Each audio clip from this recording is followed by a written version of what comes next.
So ngayon gusto kong tanungin dito Jessica Francisco, pero kilala din natin bilang Mary Ann Maslog. Opo.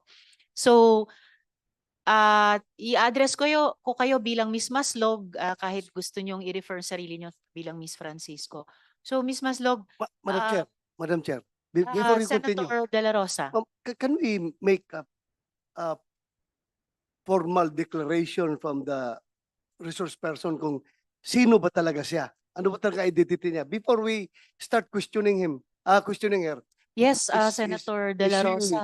Ang hirap. Jessica Francisco Opo. or Ang, what's ang, the other name? ang Mary Ann Maslog. Mary Ann Maslog. Opo. Ang hirap, no? Hindi lang isang tao Yeah, yung dinidetermine natin yung identity. mahirap. Dalawa pala. Okay. Can we So, ma'am, ano po ba ang pangalan nyo? Sino ba kayo? Good afternoon, Madam Chair. Good afternoon, good senators. Uh, I'm Jessica Francisco. Okay. Yan And po yung sagot niya. I'm Jessica Francisco, sir. Okay. Yun yung sagot po niya, Senator De La Rosa. where did we get that name, Maslog? Mayroon pong mga artikulo, including investigative articles na lumalabas na sa media based on linking to previous cases na kinilala itong tao di umano bilang sa isang dating or totoo niyang pangalan bilang Mary Ann Maslog.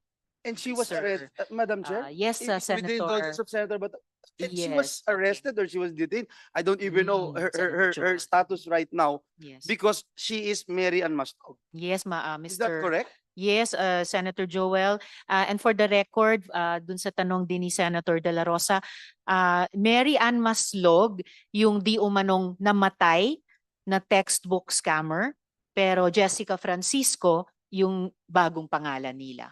So, yun po, Senators De La Rosa and Joel. Mahirap mag-start mag-imbestiga ng tao, Madam Chair, na hindi natin ma-establish talaga yung real identity niya to start to begin with.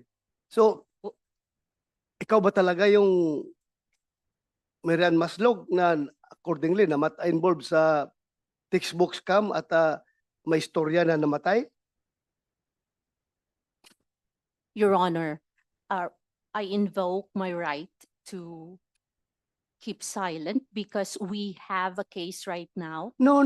You Sounds cannot familiar, invoke that Senator De La right. Rosa. You cannot invoke that right because kung sabihin mo yung merong Supreme Court ruling dyan, walang subjudice rule cannot apply in legislative inquiry in aid of legislation. You cannot invoke that right.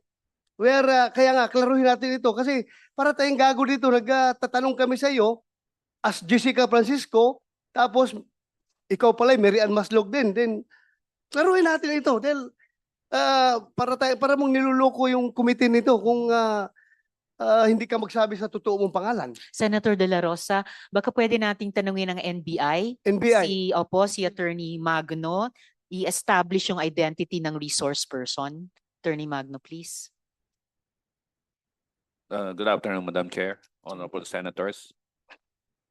On September 25, our Fraud and Financial Crime Division conducted an operation for against certain Dr. Jessica Francisco and allegedly one who is Mary Ann Maslog.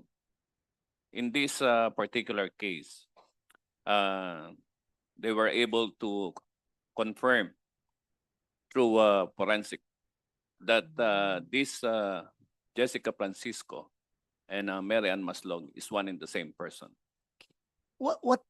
Madam Chair, Yes, what please, particular forensic Senator De La Rosa. evidence can you provide this committee stating that he is one and the same person? It is a fingerprint analysis, Mr. Chair, Madam Chair. So if that is so, you confirm na siya talaga si Mary Ann Maslog. As far as the dactyloscopy report is was made by the our expert, Madam Chair. So, Madam Chair, I am inclined to believe that this committee should treat this information coming from the NBI as official. Yes, Senator De La So Rosa. for me, you are not Jessica Francisco. You are, as far as this committee is concerned, you are Mary Ann Maslog. Yes, Am I Senator clear? De La Rosa. Am I correct, Mary Ann? Please remove your. Am I correct to assume that you are Mary Ann?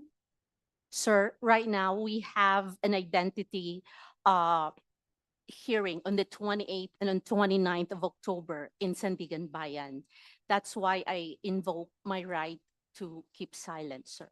I don't think your invocation of that privilege is applicable to this committee. I am telling you, if you keep on invoking that, I will